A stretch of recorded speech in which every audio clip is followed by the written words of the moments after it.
My dear students, parents, teachers, and principals of all our council affiliated schools across India and abroad, welcome to this inaugural CISCE Virtual Learning Series. It is the council's humble gesture and initiative to reach out to our students through our exclusive YouTube channel using StreamYard. We are in the 6th month of the COVID-19 pandemic, and the crisis does not seem to relent anytime soon. Given that all schools are closed, the Council has decided to proactively involve its students in some teaching learning activity through this initiative. While many schools have been doing excellent work in conducting online classes for its students, yet there are some schools which have not been able to do the same for their students. The Council is concerned about these students, especially those at the ICSE and ISE level. Therefore, the Council has arranged for subject experts for all the major subjects at the ICSE and ISE levels to address students' concerns and to suitably guide them in these subjects. These lessons can be viewed exclusively on the CISCE YouTube channel. I request all our students to be attentive and participate actively in these interactive live lessons. I am confident that our subject experts will be able to assist and motivate each one of you. Lastly, I would like to place on record my most sincere gratitude to Mr. Francis Joseph for coordinating with our research division and examination sections to make this possible. We plan to continue this series for as long as we can so that the Council can reach out to our teaching community in general and to our students in particular. Thank you and happy learning.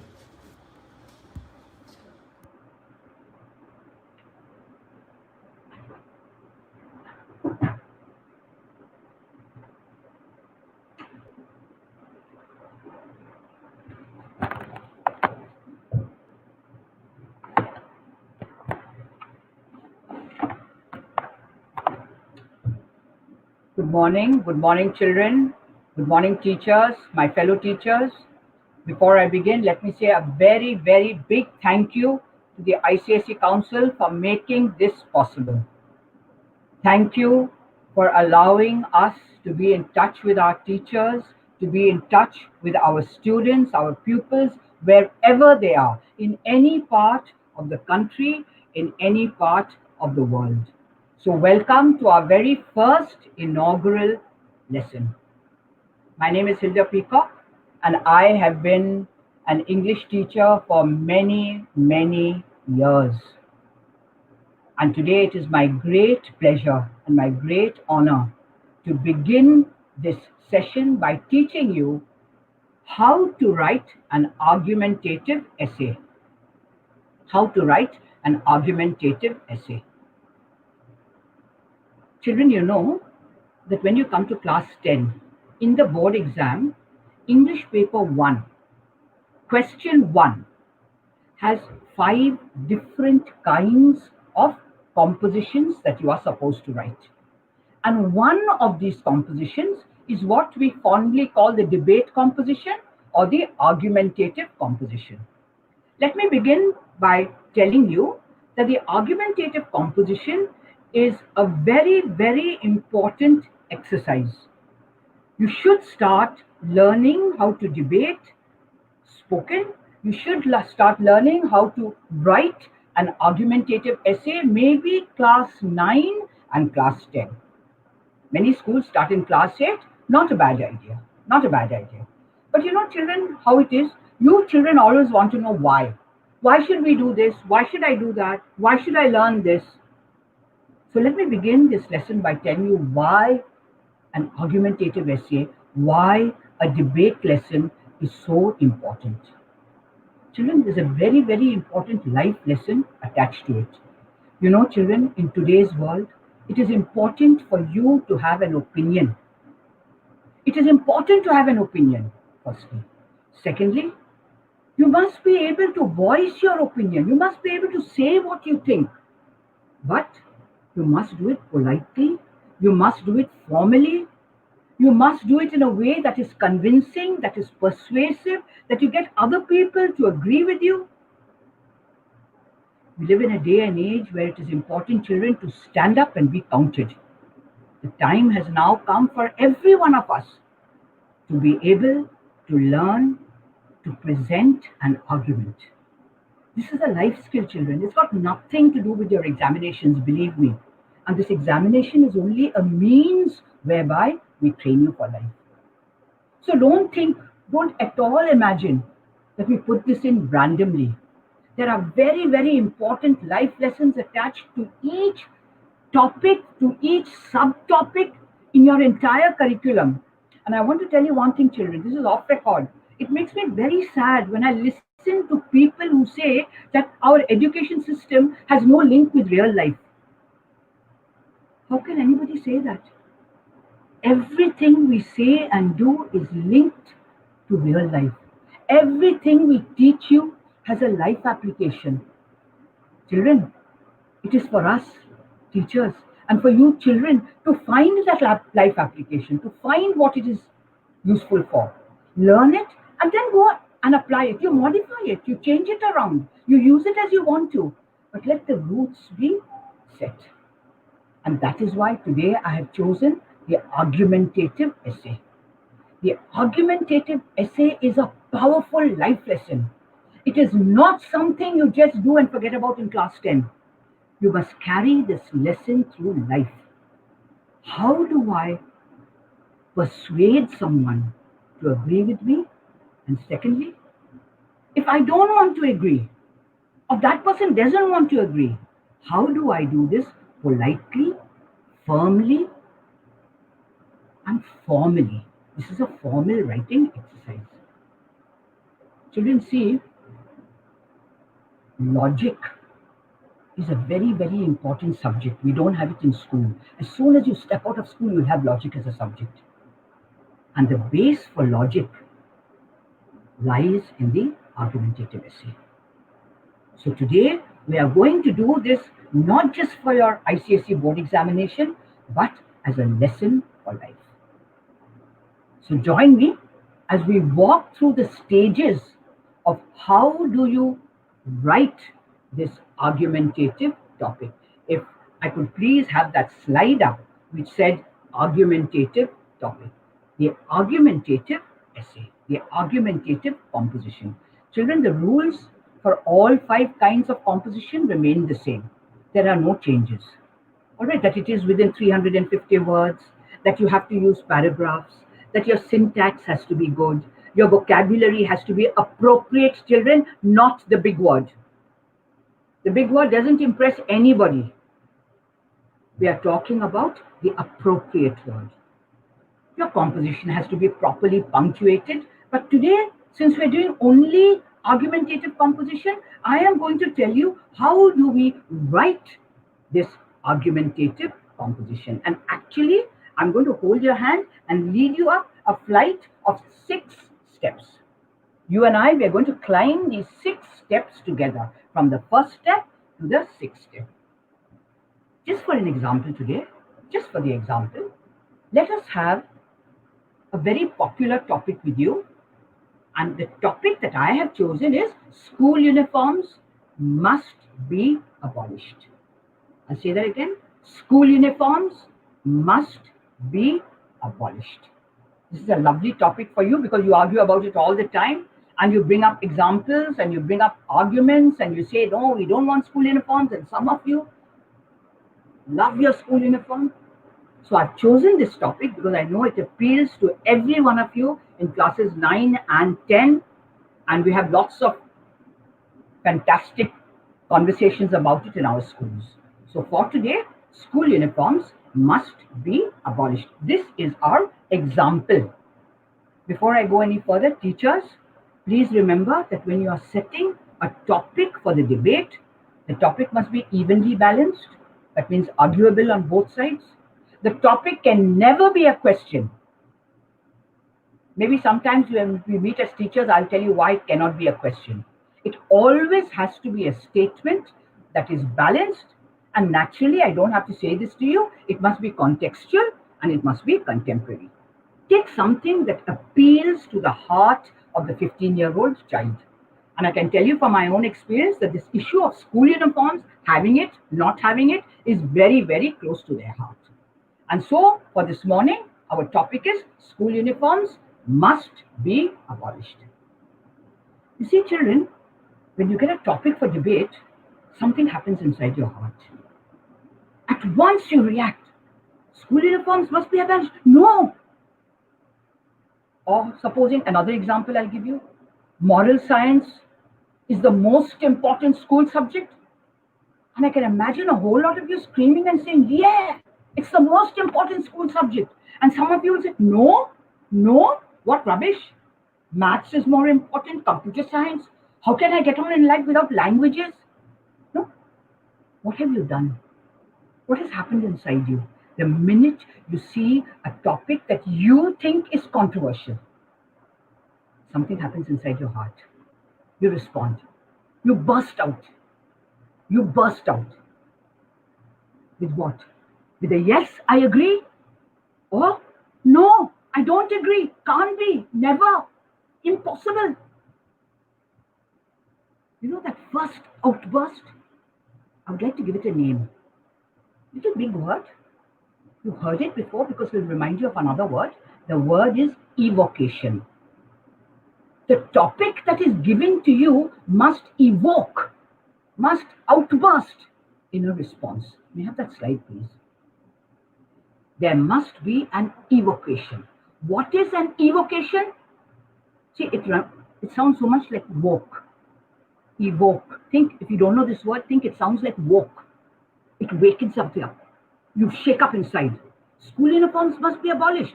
Today, for argument, because I'm holding your hand and we're climbing those 6 steps, children. Today, for argument, let's say no. No. I love my school uniform. My school uniform can never be taken away from me. I'm in class 10. What will I do without my school uniform? Let's have that response just for today. Children, remember, you are allowed to argue either yes or, ma'am is saying loud, big, or no.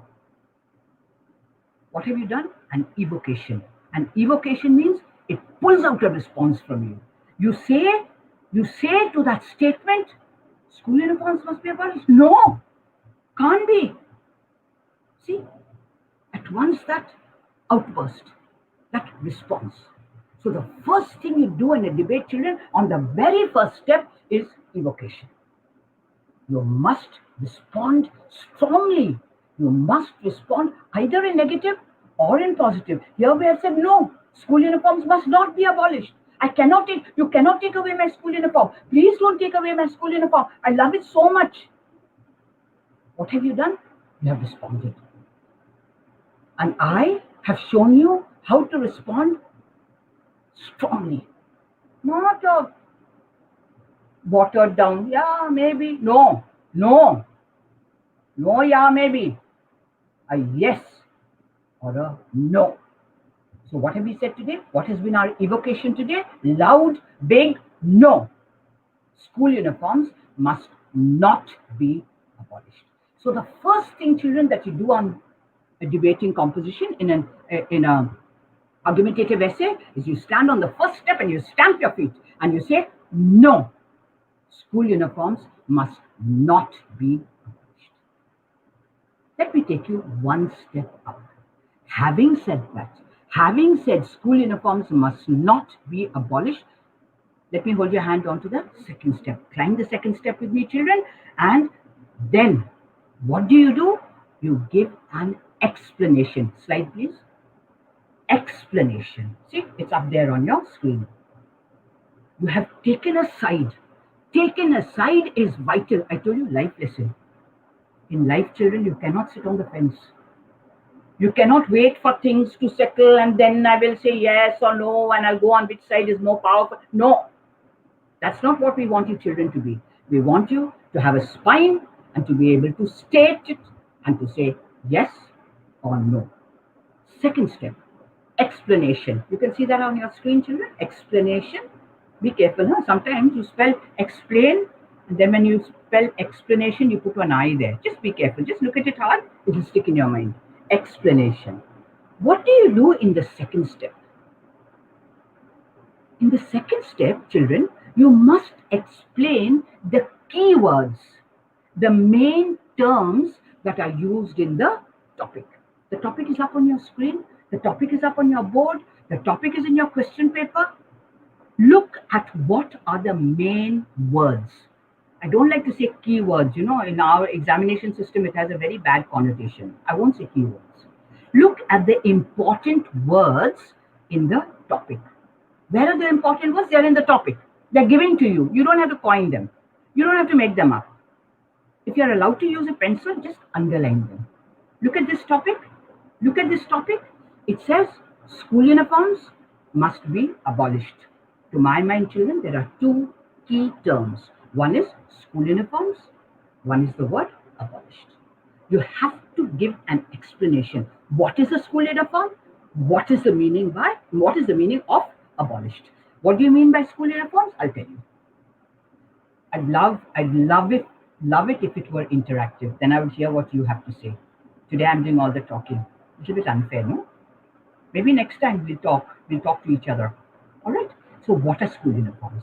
School uniforms are that dress, important word, dress, that is worn by the children of the same school. All right. Now, you cannot say, children, a school uniform is that uniform that is worn in the school. Because what have you done? You have explained using the same words. You cannot do that. Let me remind you of question 4, comprehension vocabulary. When you explain a word, you cannot use the same word. So, a school uniform is not a uniform. A school uniform is a dress that is worn by the pupils or the children of the same school. It is similar in pattern, in color, in design, in material. What does it material mean? Means one child cannot wear a silk dress and another child wear a woolen dress. Not like that. The material, the fabric with which that uniform, the dress is made should be the same. We all know this. We take it for granted. No, we don't think too much about it. So, school uniform is that dress that is worn by all the children of the school, from class 12 to lower nursery. It is same in design. There's small differences will be there. The plus 2 wears something different. The pre-primary may wear some slight differences. But largely, in that section even, all are same. Nobody can wear something different. That is similar in pattern, in design, in cut, in material, in fabric, and you can go on. Second word, what is the meaning of the word abolished? Abolished is a strong word. It means wiped out, cleaned away, annihilated, decimated. Big words that mean completely destroyed. All right, so what have you done in explanation? In explanation, you have explained the meaning of the key words. In other words, you have explained the terms of the debate. Then, having done that, children, that shouldn't take more than 2-3 lines, okay? But I know some of you are going to ask me, by now I'd have finished my 300 words. No, oh no. You're barely introduced. After we finish explanation, may I have the next slide, please? We come to what we call the main body of your argument. Children, earlier in a little while ago, I told you logic. Children, exposition is a very big word. I know my children jump up and say, what does it mean? What does it mean? You know this word exposition, what it sounds like? It sounds like expose. What is the meaning of expose? To open up. Expose means to open. All right. When you reveal, when you show, exposition means to open. It's like an onion. Huh? You open one layer, then you open another layer, then you open a third layer. And exposition opens up the debate. If you ask me, Miss, which is the heart of the composition? In debate composition, it is exposition. It is the heart. It is the argument. Why do you say school uniforms must not be abolished? School uniforms must stay with us. Why do you say that? I'm telling you now. Exposition is that part of the composition where you say why.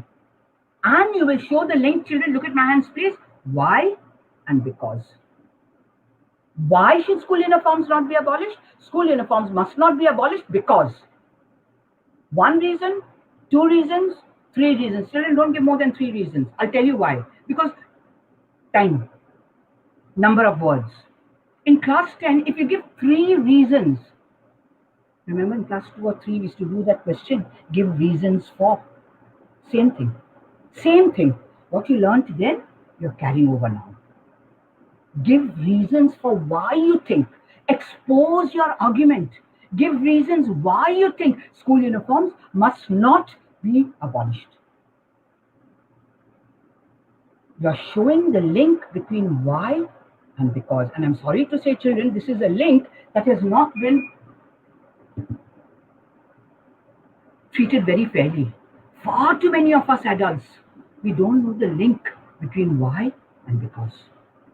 You ask somebody why something, they'll give you another answer. They won't say because. See what an important life lesson. What is the link between why do you do something? I do this because.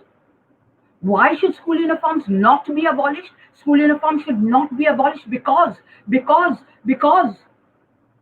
Let me, for example, children, I know you have so many answers. Let me, as an old teacher, give you three reasons. Okay. I sorted out three reasons why we love our school uniforms, we want our school uniforms to stay, and why they should not be abolished. First, and these children are not my points. These are the points that I have gleaned and garnered from children across the country over many years. This is what you have taught me. Okay, I'm only telling you back what I have learned from you. I'm telling you what I've learned from you. All right. So why should school uniforms not be abolished? You know, the most common thing that children say, it gives us a sense of belonging. When we look at all our children wearing the white shirt, white blouse, navy blue trousers, navy blue shorts, navy blue skirt, blue tie, blue badge, we all know that we belong. Important word, children. If you're taking notes, write the word belong. We belong to St. Mary's School. We belong to National English School. We belong to Central School. We belong to Centenary Memorial School, whatever the name of your school is. It gives you a sense of belonging. The uniform gives you a sense of the school owns you and you love the school. It gives you your identity. You say, I am a pupil, a proud pupil of such and such school. And what is how important this is, children, to have a sense of belonging, to know that you belong to somebody. It's very important in life as we go along. Sometimes we get lost along the way. And sometimes, we feel that, who am I? What am I? Where do I belong? This will help you strengthen that. You belong. You belong to a school. You belong to an institution. You are not an island. You are not lost. You are rooted. You are grounded. And now I'm going to use very carefully. You have a sense of identity. So your first point, school uniforms should not be abolished because they give us a sense of belonging. Why do school uniforms not be abolished? Because. Second reason, school uniforms should not be abolished because they create a sense of equality. This is your still on exposition, children. They create a sense of equality. Look, children, in school, we don't care now who's sitting beside me, who's sitting on my right, who's sitting on my left. Who cares? In school, we don't care. Oh, you belong to that community. Oh, you belong to that religion. We don't care. I don't know who you are. I don't care. You're my friend. I share my breakfast with you. I share my tiffin with you. I ate up your biscuits last week. It's all right. It gives us a sense of equality. In school, we don't bother that her father is an industrialist and my father owns a small shop. When we wear our uniform, we are equal. There is no caste, there is no community, there's no differences in our material possessions, in what we own and who we are and what kind of cars our parents drive. I mean, who cares? When you wear the blue skirt or the trouser and the white pant, you belong together. You are equal. You are all equal children of the school. Only school uniform does this. Only school uniform gives you the sense of being one. So it gives you a sense of belonging. It gives you a sense of equality. Third one. I'll just give you 3 children. I know you are all jumping and you've got 25 to give me. And maybe sometime you'll write to me and you'll tell me, ma'am, you left out this, ma'am, you left out that. I know you're going to say that. But I'll give you the third one. The third thing, and this is a very important quality, children, it gives you a sense of loyalty. You know loyalty? When you stand up for someone, when you speak up for someone, when you don't care. See, when you have your inter-house matches, how you cheer for your house. Go yellow house, go yellow house. How you do that? But when it comes to your school, then who cares about yellow house? Then you say, go St. Mary's, go Central. Why do you do it? Because of loyalty. School uniform helps you to recognize, little difficult, teachers if you're listening, recognize the sameness in the other. There's no us and them. There's no more us and them. Recognize the same humane qualities that I have, you have. And therefore, I will be friends with you. Therefore, I am loyal to you. Therefore, I am loyal to school. Children, I'll tell you, in my years as a teacher, you know why year after year after year, old pupils come back and they wander around the classroom and they say, I sat here. They come back with their wives and their children and their spouses. And they say, I sat here. And if you're a boarder, I slept here. This was my place in the dining room. Why do you do that? School loyalty. And what helps to build school loyalty? School uniform. School. So what have we done so far, children? First one, evocation. Second one, explanation. Third one, exposition. And now I'm going to say one more, and I'll ask for my next slide, that is examples. See, children, in any learning, when you make a point, it's always wise to give an example to support your point. Always wise. You must do it. Why should I believe you? Give me a real life example. Give me an example. And so, you've given 3 reasons. No, give at least 2 examples. Give 2 examples. If you have 3 examples, give them. Let me give examples for this. Look at the example of our armed forces. Look at their unity. Look at their discipline. Look at their loyalty. They wear a uniform. Children, don't get me wrong. I'm not saying wearing a uniform gives you all these qualities, but it certainly helps to build them. If we all look different and dress differently, I doubt very much we as children would have this sense of identity, the sense of belonging, the sense of equality, the sense of loyalty. I doubt. I really, really doubt. Give an example. Our armed forces. Look at our boys, Republic Day, when they march on the NCC, boys and girls. Why am I saying boys? Boys and girls, when they march on the field on Republic Day, all in the same uniform, with the beret and that red plume. They march as if they are one person. They wear the same uniform. An example. I must share this with you. Many years ago, council paper only, they gave women can be as brave as men. Children, when it came to example, the whole country wrote the example of Lakshmibai Rani of Jhansi. Of course, one woman who stood up against the might of the British Empire. She's gone down as an example of bravery in women. But there were also children who wrote, my grandmother, she's 75 years old and she lives alone and she fought off single-handed robbers. See, an example of bravery. Your example can be from real life. They can be from historical examples. They can be from something that you yourself have experienced or you know or you have read about. But give 2 examples. Coming back to our school uniforms, today many companies, both in India and abroad, are insisting that their workers, adult men and women, wear uniforms. So you'll find many big companies in India, they all wear the same kind of uniform. Sometimes the uniform is separate for men and separate for women, but largely it is the same. There must be some worth in it. That company obviously wants to keep its people together, keep its people believing that we are one family. Two examples. May I have my next slide? I'm getting a little nervous about time, but I just have to say this.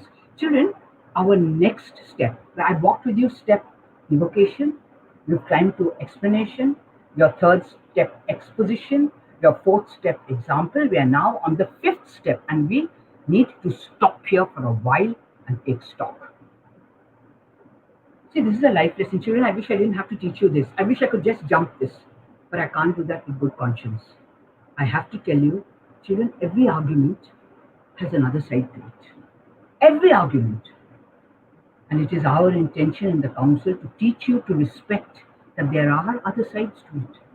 You cannot be right all the time. You are never right all the time. You should not be right all the time. Sometimes you have to stop and listen to what other people are saying. Listen carefully to what other people are saying with respect. Don't agree. Please don't agree. Stay where you are, but listen with respect. You have to include other voices, and that is why we teach you to write exceptions. Children, if you give 3 examples, common sense, don't give 5 exceptions, because then you would have turned your argument on the head. Your argument would have gone upside down. Give 1 exception.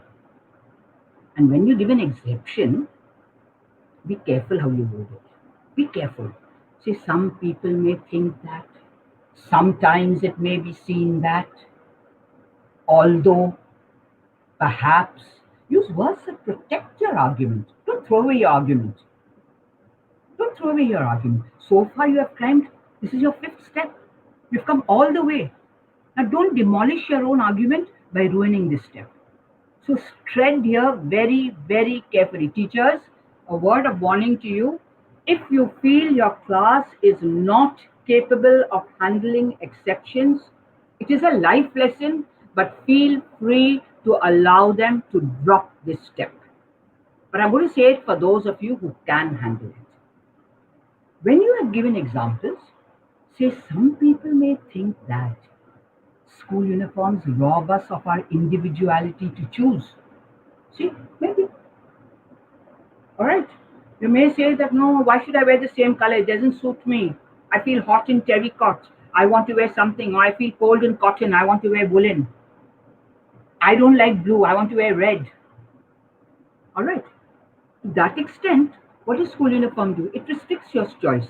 And some people will use stronger words and say, it hampers my individuality. Oops. Okay, crushing my individuality. Some people may think that. But look back, children. Look back. Look at exposition. Look at the powerful lessons of belonging, of equality, of loyalty. Don't bargain that away for freedom of choosing clothing. What? How trite is that? How trivial. Don't sell it. Mention it. Mention it. Some people may think that. Quickly jump onto step number 6. You have climbed the ladder, children. We are coming to the end. And I think I'm now getting ready to face some questions. All right. If you have questions, somebody will put up something on your screen which will enable you to ask. There'll be something on your screen which will enable you to ask relevant questions. But let me go back to the end. You know what you do at the end? At the end of climbing that short flight of stairs, you have climbed step by step by step by step by step, and now you're at the last step. What do? You look back. And you look at the way in which you have climbed, and you go back to step 1, and you say, and so for all these reasons, I believe that my school uniform is dear to me and it must never be abolished. What have you done in the end? You have repeated your first sentence. See, look at me. End, end. You have repeated your beginning. Go back to the beginning. A great poet said, "Na, in my end is my beginning." When you grow older, you read it. When you come to the end, remember to go back to the beginning and say, for all these reasons, I believe, and you state again firmly that school uniforms must never be abolished. Can never be abolished. Yes, there's a lovely question come up. Can the explanation be to 3 or 4 lines? Children, not more than 2 or 3 sentences. I will not like to say lines, children. All right, I won't like to say lines. Lines doesn't mean anything. When we talk about composition, we talk sentences. So yes, 3 or 4 sentences, 2 3 sentences is more than enough. All right. Length of composition, children, that rule doesn't change. The length of composition is up on the head. Write a composition between 300 and 350 words. That stands. Okay, no change there. All right. Anything else? Any other questions that I can take? Anything you want to ask? Anything you want to say? Please feel free. Should each point be written on a second? See, children, that means you will get a composition with 6 paragraphs. I don't think that's wise. You'll get out of hand. Put your entire composition into 3 paragraphs. All right, put your entire composition into 3 paragraphs, maybe 4. Can't be in 350 words, children. Let me show you. I'm going to hold up a book. I brought this book along. It's a school book. Okay, this is what we normally write in school. So 350 words. See, look, children. It's this page, just 2 sides. Maybe if your handwriting is large, you'll come to little here.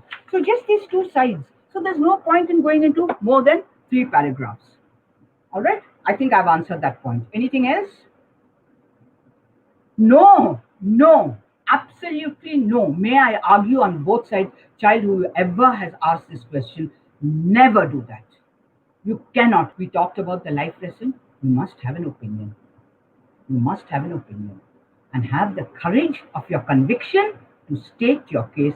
Argue only on one side with a strong tilt. I think I've come to the end of my 40 minutes, and if there are any other questions, I'd like to take the last 2. Otherwise, I will just like to close. What happens if I leave out one? Nothing much happens, children. Nothing much happens. It's like you might, if you're climbing stairs and you miss one step, you'll trip. Nothing, no real damage. All right. Thank you for that same question on negative answering on the other side. That's tricky, children. Avoid it. Punctuation is vital, children. Punctuation changes the meaning of a sentence. Meaning for a sentence. Another question, how many reasons must we write for agreeing? Children, I told you, exposition, it will come in the paragraph, exposition. 3 is more than enough. See, this business of using quotations, I'm a little wary of it. I'll tell you this. I will like our council way of saying, use your own language. Using a quote as an example or something that enhances what you say is all right, but it is not necessary. And for heaven's sake, children, do not misquote and do not write any quotation. Give a, how famous so and so Mahatma Gandhi said. No, we know very well that Mahatma Gandhi did not say it. So please do not do this. Can we write? Yes, child, you could begin with a question. But actually, an evocation is a strong response. Right? Sir, I think I've come to the end of my presentation. If there are no more questions, I'd like to say a very big thank you, all you children out there who have listened. Thank you, teachers, for always being the support that you have. Thank you, ICSE Council, for making this possible and for having me take this class. I am so humbled. I am so honored. Thank you so much.